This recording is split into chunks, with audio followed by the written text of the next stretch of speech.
primer lugar, no importa el método que se practique de yoga, el cuerpo humano es el mismo, la mente del ser humano es la misma y desde luego el funcionamiento de ese software que tenemos en nuestra mente, sea cual sea el nivel, sea subconsciente, consciente o incluso supraconsciente para los que son maestros de la práctica del yoga, es el mismo. Está totalmente descrito en el Yoga Sutra y se podría, digamos, traducir a los occidentales de una forma simple como la precisión, la percepción y la integración, que son los tres elementos fundamentales o pilares sobre los cuales se debe sustentar una buena práctica de yoga. Ya repito, no importa si son principiantes o son experimentados y tampoco importa el método que se practique. ¿Por qué? Pues muy simple.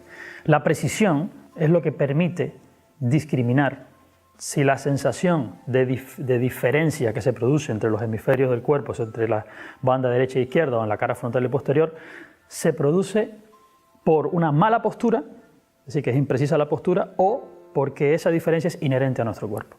Si estamos haciendo asanas o ejercicios de yoga y estamos haciendo pranayamas o ejercicios de respiración y percibimos esas diferencias y sentimos que un pulmón se llena más que otro o un lado de nuestro cuerpo pisa más fuerte que el otro y no tenemos precisión en la postura, ¿cómo sabemos cómo corregir esto?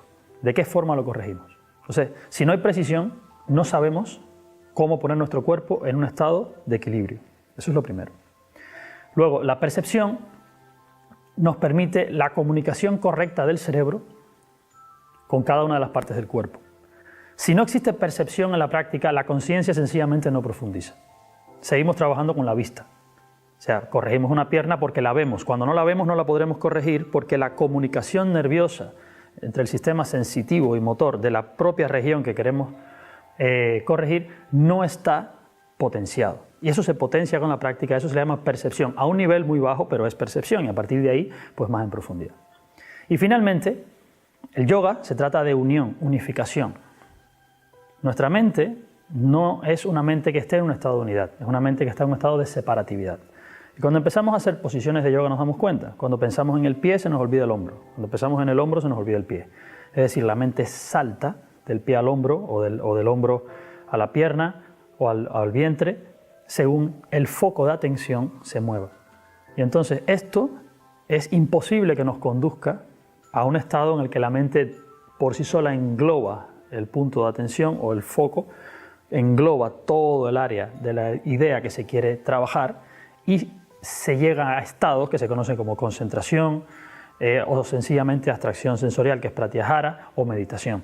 Es imposible acceder a estados de conciencia de ese tipo si trabajamos sobre una mente separativa. Así que la integración, probablemente el más importante de esos tres pilares, es el que permite que el estado de conciencia varíe y el asana madure, que no importa que llevemos 20 años practicando. Si no hacemos las cosas de esta manera, el estado de conciencia, que es para lo que el yoga está diseñado, la mejoría de ese estado de conciencia y la evolución, no se produce.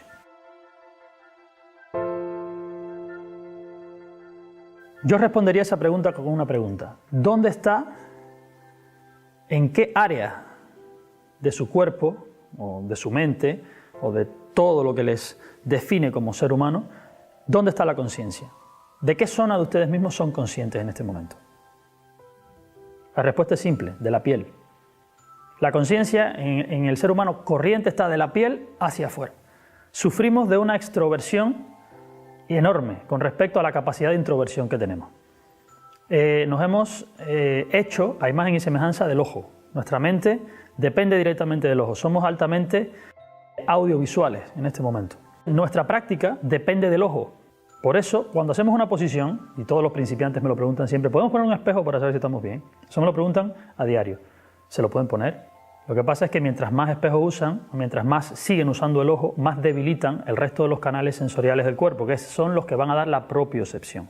Esa propiocepción del cuerpo es la que genera la percepción directa, o sea, la conexión directa, como una DSL, como Internet, entre el cerebro y cada célula del cuerpo, y no entre el cerebro y el ojo, que le dice al cerebro lo que está pasando en el resto del cuerpo, que es lo que está pasando a día de hoy. El proceso de expansión de la conciencia, que va a la par del proceso de concentración de la conciencia, van a la misma vez, trabajadas juntos, permite que se entrene toda la fibra nerviosa del cuerpo y del cerebro para que la mente dé una cobertura adireccional. Cuando al principio la mente trabaja de manera direccional y con esfuerzo, que tenemos que focalizarnos en el pie o focalizarnos en el hombro, no tenemos realmente el hardware de nuestro cuerpo preparado para soportar un funcionamiento adireccional y todo abarcante de la conciencia. Eso hace que tengamos que pasar necesariamente por una práctica precisa en la que el ojo todavía sigue siendo el que geométricamente nos dice que la asana es correcta, para poder discriminar y decir todas estas diferencias que siento ahora, como la postura es correcta, se deben a la deficiencia de mi sistema osteomuscular, nervioso, endocrino, etcétera, etcétera. Y poder arreglar todo esto y ponerlo en equilibrio. Y una vez que llegamos a ese punto, sabemos que el instrumento con el que vamos a observar nuestra mente y nuestro cuerpo es un instrumento que está calibrado y equilibrado. O sea, a partir de allí empezamos a potenciar la percepción. Si empezamos a intentar percibir sin lo primero, obviamente es como usar un microscopio o un telescopio opaco, en el que lo que vamos a ver está distorsionado. Es decir, la práctica es errónea, porque no partimos de un principio equilibrado y un principio cristalino, que podamos ver sin distorsión, lo vamos a sentir sin distorsión. Nuestros nervios nos engañan, para decirlo de alguna manera. Y finalmente, la percepción hay que irla entrenando, hay que ir expandiendo el foco de atención hasta que no sea necesario saltar de un lado a otro. Es decir, ya cuando la mente logra abarcar al cuerpo completo, no salta, porque ya está en todas partes. Pero hay que entrenarlo, como si fuera una pesa, igual, pero en el sistema nervioso. Así que precisión, percepción, para después poder abordar la integración. Ese es el orden. Siempre que explico el yoga a mis alumnos, lo explico en términos de energía y tiempo. Nosotros podemos multiplicar todos los recursos que queramos, salvo nuestro tiempo y salvo nuestra energía en el estado de conciencia actual. Después aprenderán que cuando evoluciona el estado de conciencia también lo hace la energía. Pero en nuestro estado de conciencia no se multiplica ni la energía ni el tiempo. Entonces, los beneficios principales que tiene seguir una práctica correcta sobre estos pilares son muy simples. El primero, se minimiza la cantidad de energía que tenemos que emplear en sostener una práctica. Segundo, se potencia el resultado de la práctica haciendo que todos los desequilibrios que se pueden traducir como enfermedades, aunque no sean patológicas desde el punto de vista del yoga, las pequeñas lesiones, molestias posturales, deficiencias de los sistemas fisiológicos por estar desequilibrados, por no tener una homeostasia correcta, van desapareciendo con el tiempo. Es decir, se gana una calidad de vida en menos tiempo con respecto a seguir un curso o seguir una práctica sin este tipo de control. Y tercero, mucho más importante que todo, se minimiza el tiempo en el que uno recibe los beneficios profundos del yoga, que son los que realmente lleva buscando desde el principio. Estos beneficios a veces nunca llegan en la vida, porque la propia práctica de yoga está definida en el Yoga Sutra, que debe ser durante un largo periodo de tiempo de manera ininterrumpida y con toda la atención que la conciencia pueda prestarle.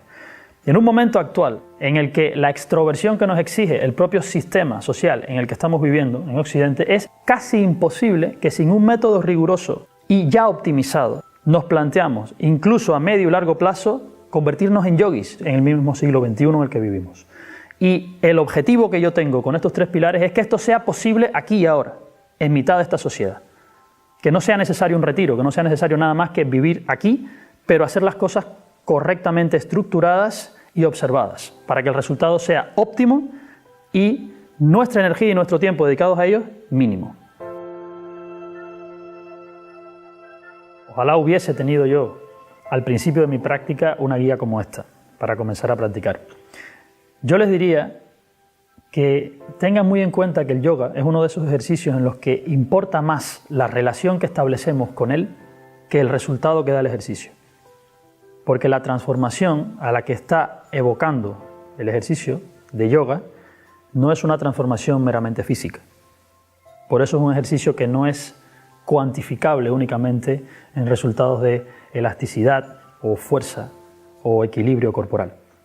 Como lo que se está dando en un ejercicio de yoga tiene un impacto profundo que llega al propio foco de atención de la conciencia y llega a nuestro estereotipo dinámico de conciencia, que es nuestro carácter, yo les pediría que, sin olvidar la meta, que es, por supuesto, el aumento de la calidad de vida, les diría, no pierdan tiempo, no gasten o hagan esfuerzos inútiles. Busquen la forma óptima de llegar lo antes posible a un estado en el que puedan discriminar si su práctica es correcta o no, que es el verdadero estado de independencia de un practicante de yoga. Mientras tanto, estamos siempre pendientes de que alguien nos corrija o que algún manual nos enseñe. El objetivo de nuestro trabajo, todo nuestro trabajo, es que hayan practicantes de yoga, no personas dependientes del ojo ajeno para que practiquen o para que sepan cómo se hace el yoga. Ustedes pueden lograr en poco tiempo, por experiencia propia se los digo, pueden lograr en poco tiempo una corrección de sus molestias principales durante la práctica y una potencia en su estado energético y en su capacidad de discriminación, que les haga llegar al nivel y la calidad de vida que ustedes están esperando.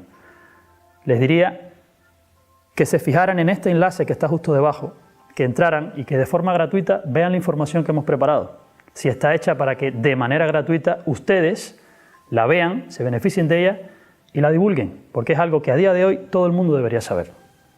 Espero que lo uses, espero que te sea beneficioso a ti y espero que hagas que a otros también les sea beneficioso. Muchas gracias.